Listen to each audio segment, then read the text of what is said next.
Nadia, are these early results encouraging for the Democrats? Well, Andrea, any kind of a good sign is something that both camps would want, whether they're Democrats or Republicans. So Democrats are watching this, but they're going to be cautiously optimistic. We're only getting in some of those results, right? So we haven't even reached the halfway point. And remember, a lot of these results are going to come in from these mail-in ballots that are going to lean heavily Democratic. Our polling shows us that Democrats are more likely to participate in early voting. Republicans are more likely to show up on Election Day. And there's also something key to remember here in the state of Georgia is that the military population makes up about a third of households. And so those military ballots, if they're away on a deployment, they have until Friday to get those ballots mailed back in here to the state of Georgia in order to be counted. And President Donald Trump overwhelmingly had the support of military families here in the state of Georgia during the presidential election back in November. So they are likely to skew more Republican.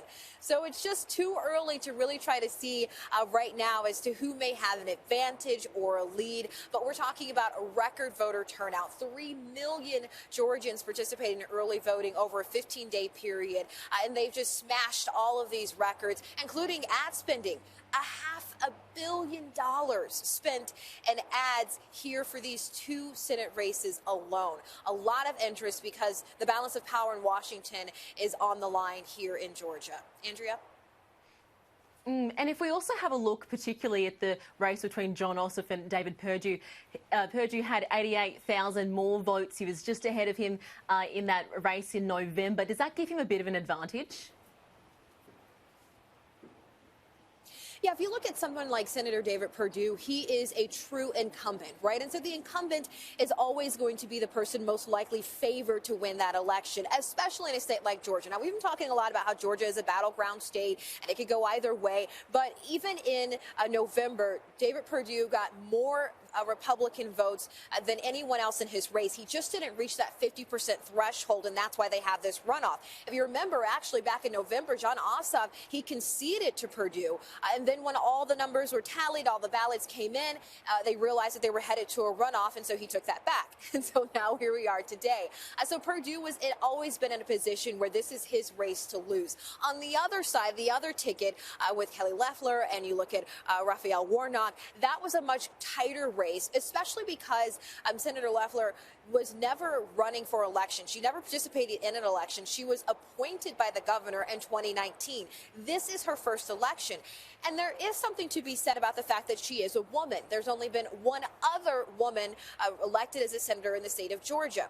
Also interesting to note that the state of Georgia, with a third of its population being black, they've never had a black senator, a black governor, a black lieutenant governor, a black secretary of state. That's never happened in the state of Georgia. So tonight we could see, over the next couple of days, a really history being made depending on who's elected. So there's a lot riding on this. If the Democrats don't win both Senate seats, the Republicans retain their majority. What does this broadly mean for Joe Biden's ability to implement his policies as president?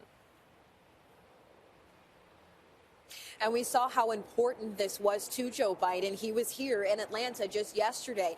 And so for any president that comes in, they want to have control, their party, of the House and the Senate so they can push forth their agenda. If Joe Biden comes in and he has the House, but he doesn't have the Senate, and Senate Majority Leader Mitch McConnell still hangs on to that title, he can prevent a lot of legislation, a lot of Joe Biden's agenda from being pushed forward, right, into being acted into law. And so this would be an uphill battle from Joe Biden before he even got into office if the Democrats aren't able to win the majority in the Senate with these 2 Senate races here in Georgia. That's why this is so important to Joe Biden. And we've seen it before. When a president comes in and they control the House and the Senate, they get pretty much anything they want. And things change very quickly. We saw it with President Obama when he was first elected. We saw it with President Trump in 2016.